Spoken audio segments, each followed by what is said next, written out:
동학혁명하면 조병갑의 폭정에 못 이겨서 민중들이 혁명을 일으킨 그런 것으로만 이렇게 대부분들 알고 있잖아요.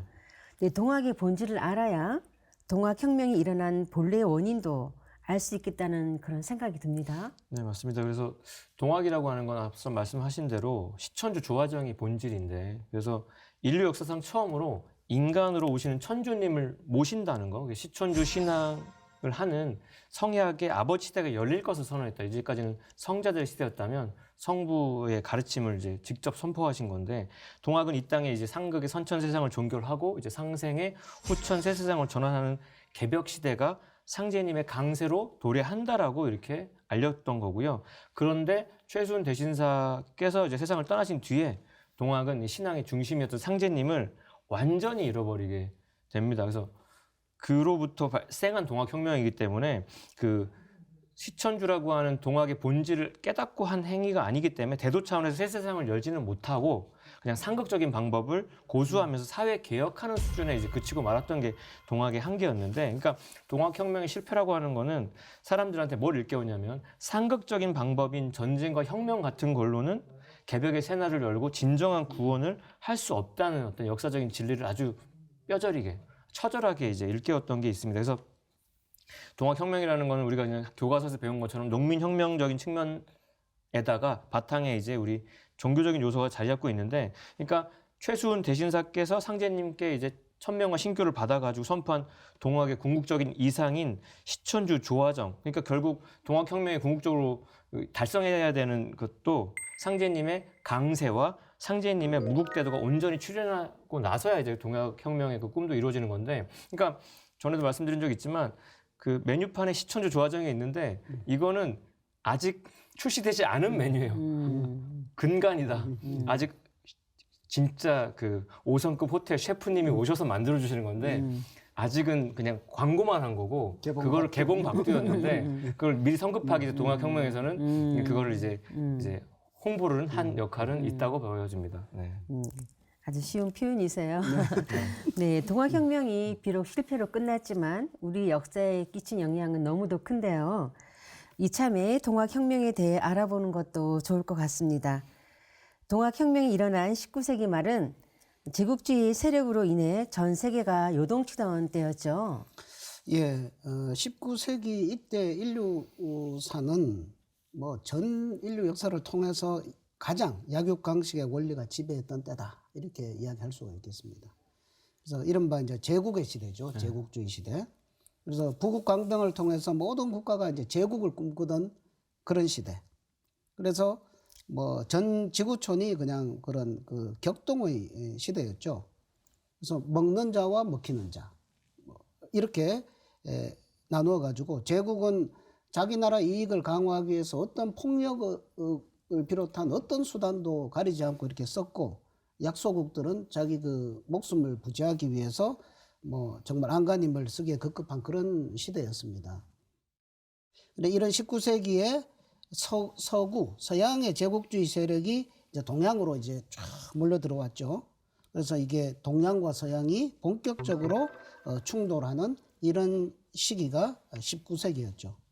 뭐 도전해 보면 상제님께서 이제 동양이 서양으로 떠넘어가는데 공부하는 자들이 이 일을 바로잡으려는 자가 없으니 어찌 한심치 않으리요, 그런 말씀도 하시고, 동양이 서양으로 떠넘어간다, 목고년까지 다 넘어갔다, 이런 말씀을 하시면서 그 당시 19세기가 인류 문명사에서 얼마나 이런 그 약육강식의 시대였는지를 상제님께서도 표현을 해주고 계십니다.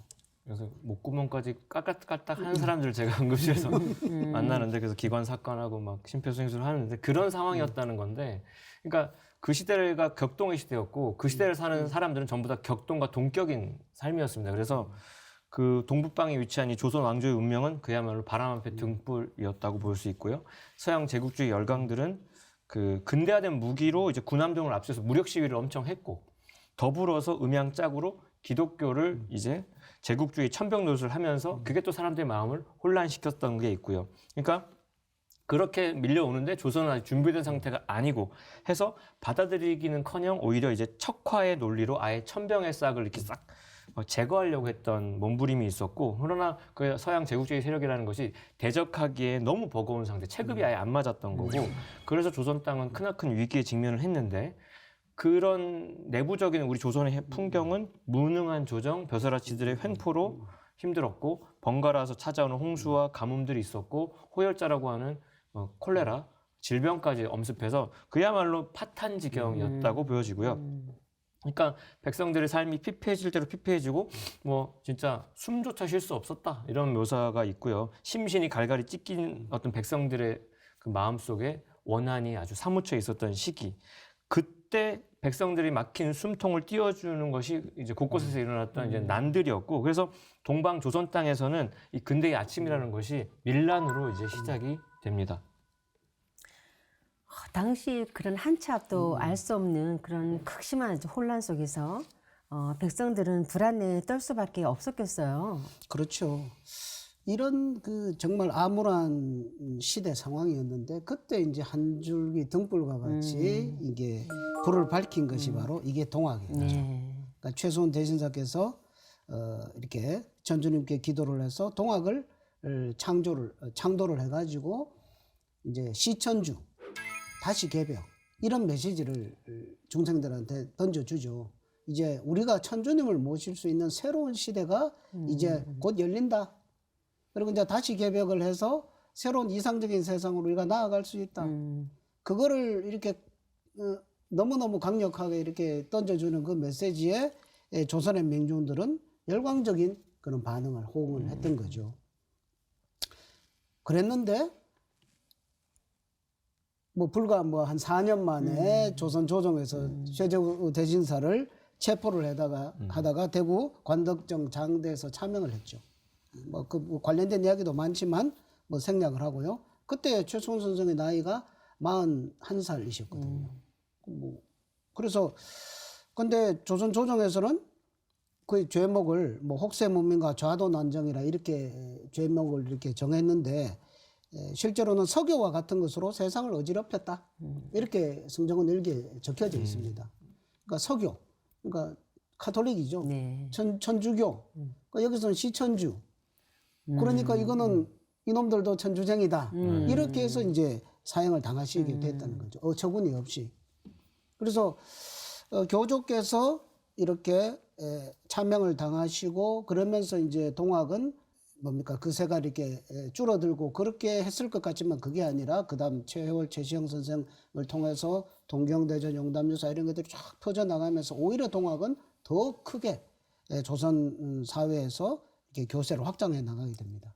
그래서 한 30여 년 흐르면서 쭉 지나오면서 거기서 이제 1894년 최소원 대신사께서 돌아가시고 30년 후에 와서 이 30년 동안 조선 민중들이 쌓인 그 원한들이 그 희망의 메시지와 덧붙여 가지고 거기에서 이제 1894년에 동학혁명으로 이렇게 터져 나오게 되었던 것이죠.